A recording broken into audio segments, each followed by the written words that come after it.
I've got a Yankee Doodle sweetheart. She's the apple of my eye. Yankee Doodle went to town riding on a pony, and I am that Yankee Doodle. I am that Yankee Doodle. I am that Yankee Doodle guy. The people from whom he sprang, the people who followed, our flag and our journey together. And they use a number of our patriotic songs. And about the people from whom I sprang, they believe that we're all created equally, that we're endowed with certain inalienable rights, life, liberty, and the pursuit of happiness. And they even created a Declaration of Independence. They were being abused. They gave the king a chance to change his mind about the things that were going on. The king refused. He got more draconian. And so there was a revolution. And one of our first days, this is back before the days of political correctness, okay? Because there's a song, and you may think it's cute. I did for a long time. But did you know that Yankee Doodle went to town is supposed to be a supreme insult? That the word Yankee means little Jonathan. And to the Brits, everybody was a little guy on the planet because they'd beat the Spanish Armada. They were the big dogs on the planet. The word doodle, a lot of our insults come from lower German words and whatnot. Doodle is like idiot, something like that. And then this Yankee Doodle went to town has nothing to do with that. It has nothing to do with mac and cheese. It had to do with macaronis, were a group of people who were the very ornately dressed folks that would go to the balls and go to the court of all the gala functions, and that's who they were. And so what the Brits were saying to the American colonists is that you guys are so simple, so idiotic, that you think just by sticking a feather in your cap, you can be one of these ornate guys. You know? And then when they sang it with a nasal twang and kind of rub it in, you know? Well, in 1777, when the British lost the Battle of Saratoga,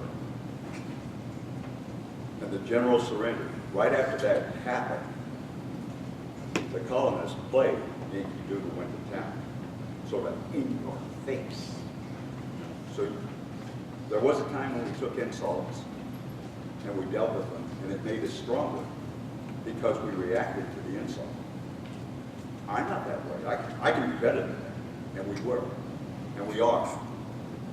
And we need to resume that mantle. So, Yankee Doodle went to town riding on a pony, stuck a feather in his cap and called it macaroni. Now let me tell you about my flag.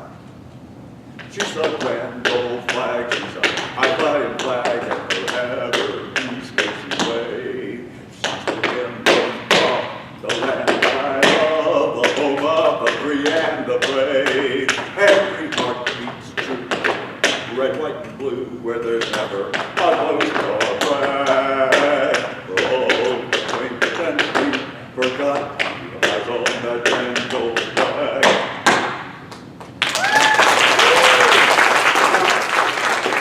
As we talk about that grand old flag, and usually I take this all the way up to World War II, but I want to focus on this flag. You know, 2 years ago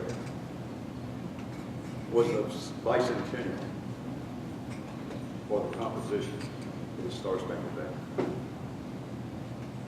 And what had happened just prior to that happening was that the British, this was during the War of 1812, and the British had invaded, attacked, and raided Washington, D.C. They burnt down the Capitol. They burned down the White House, and they were moving on to Baltimore, the third largest city in the United States at the time. And this is just 30 years after the American Revolution. So, in addition to that, when they attacked Baltimore, there was supposed to be a ground force of 4,500 folks, 4,500 soldiers, and the fleet. Well, the 4,500 soldiers got up there and had one against the 12,000 defenders at Baltimore. We didn't have to worry about being shelled from the river because the boats were down there, or the ships, the British fleet was down there shelling Fort McHenry. And those 4,500 got turned away. And they were soundly beaten. Okay? But what happened as the fleet had to go by Fort McHenry, there was a large flag out there and they wanted to put the flag down. And they didn't do it. And the British ships had a little bit longer range. They stood outside the range of the Fort McHenry guns and just kept firing at Fort McHenry. 1,500 to 1,800 cannonballs is what they say happened. Of course, the weapons weren't as accurate, they weren't as brutal as the weapons we use today. And so it must have been the bombardment, or the shock and awe of its time, because 1,500 cannonballs, that's a lot. Anyway, so that lasted for more than a day. And during that time frame, there was Francis Scott Key went out to one of the ships to try to get one of his friends released, and they made him watch this. And so out of that,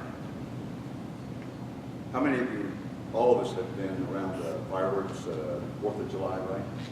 And when the rockets go off in the sky, you know, you get the smoke and everything, and then it clears, and then they shoot up another one and the smoke. Well, even through the night and through the day, there was this cloud of smoke in the cannonballs. At any rate. So I'd like you to stand with me, because what I'm going to do.